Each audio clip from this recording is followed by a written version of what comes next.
Ayan, dagdag ko lang. Ayan. Ano ang compassion? Ayan. Ang compassion o malasakit ay ang malalim na pagkilala at pag-unawa sa pagdurusa ng iba na may kasamang matinding pagnanais na umaksyon upang maibsan ito. Ayan. Ito hindi lamang pagbibigay ng simpatsya, kundi ang tunay na pakikiramay. Ayan, hindi lang yung nakikinig ka lang ng chismis, gano'n. To yung todo concern ka, pero sinasabi mo naman para sa iba. Ayan, na nagsusulong ng tulong mula sa simpleng pakikinig at pagdamay hanggang sa aktibong pagtulong. Ayan, kung may problema man yung kaibigan mo, ayan, tulungan mo siya, gano'n. Hanggang sa masolusyonan niyo yung problema niya. Ayan, lalo na kung anxiety yan. Ayan, huwag kang mapagod na pag sabihan siya. Ayan, pangalawa, binubuo ito ng tatlong hakbang. Mapansin ang pagdurusa, madama o makarelate rito at kumilos upang tumulong. Ayan. Ayan, magandang gabi po. Ayan. Ako po si Geraldine Reyes, 3rd year BSCE. Ayan.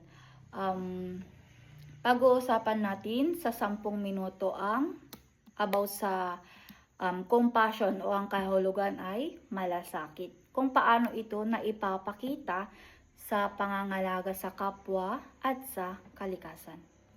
At ang papel ng sama-samang pagninilay o communal discernment upang gawing mas mahabagin ang ating mundo, ayan, ang ating pamantasan at ang buong mundo.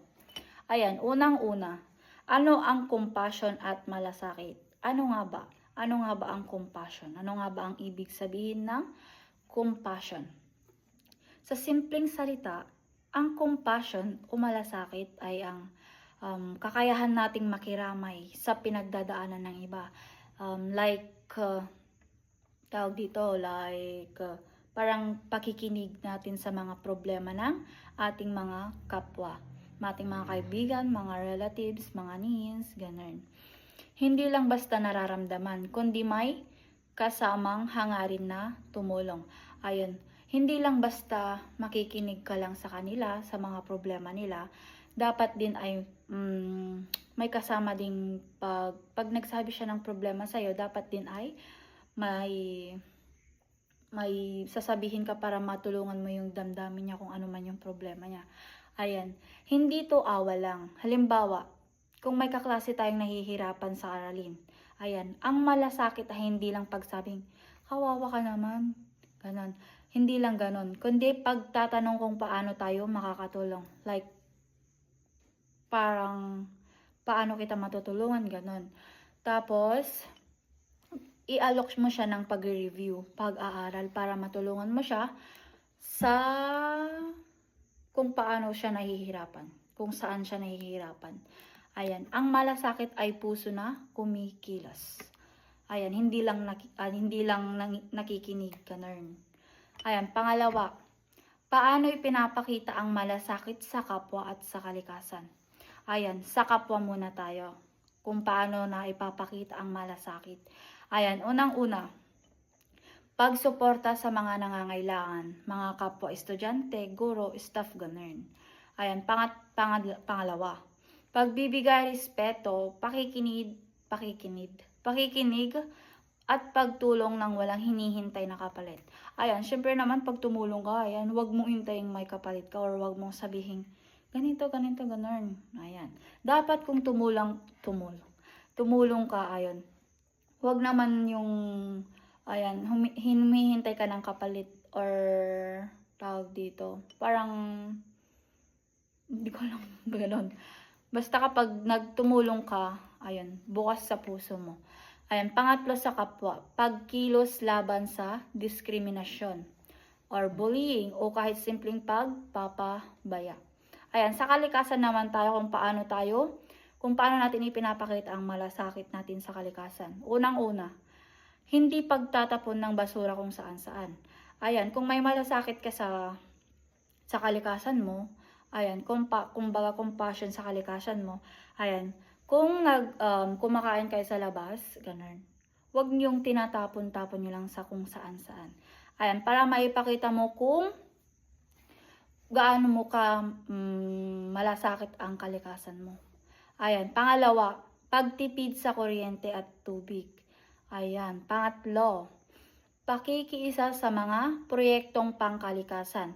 Ayan, tulad ng tree planting, clean-up drives at iba pa. Ayan, sa school, sa PU, ayan, 'di ba may mga tree planting? Ayan, kung may malasakit ka sa kalikasan. Ayan, ang malasakit sa kalikasan ay pagpapakita ng pagmamahal sa susunod na henerasyon. Ayan, sa mga susunod sa atin, mga bagong henerasyon. Ayan, pangatlo, ano ang papel ng communal discernment? Ano nga ba ang papel ng communal discernment?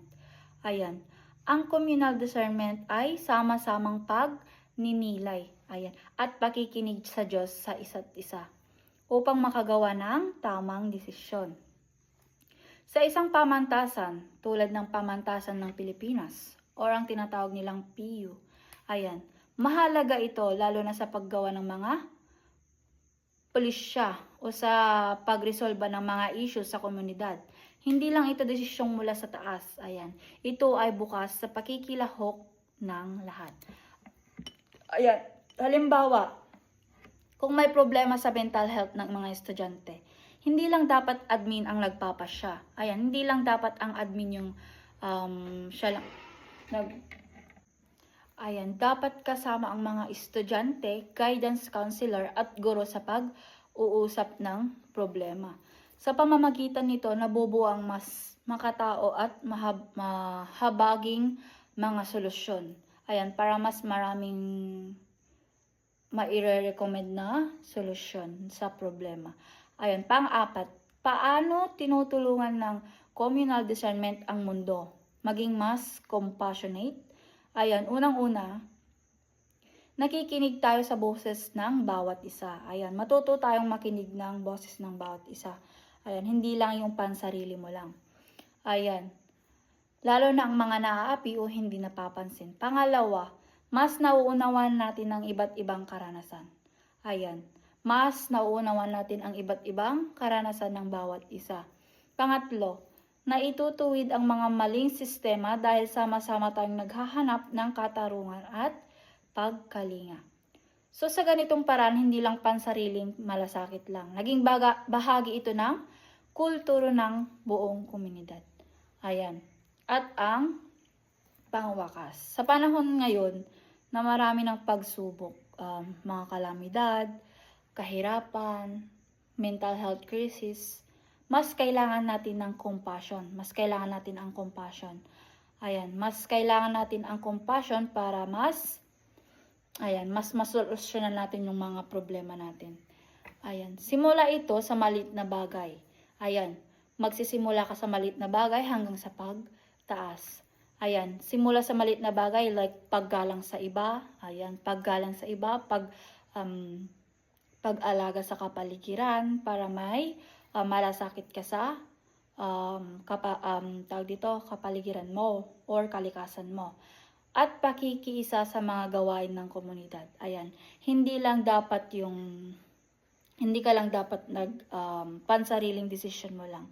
Ayan, makiisa ka sa mga, like kung nagtatrabaho ka, ayan, wag lang yung sarili mo lang yung dinggin mo, ayan. Matuto kang makinig para may pagkakaisa sa mga gawain.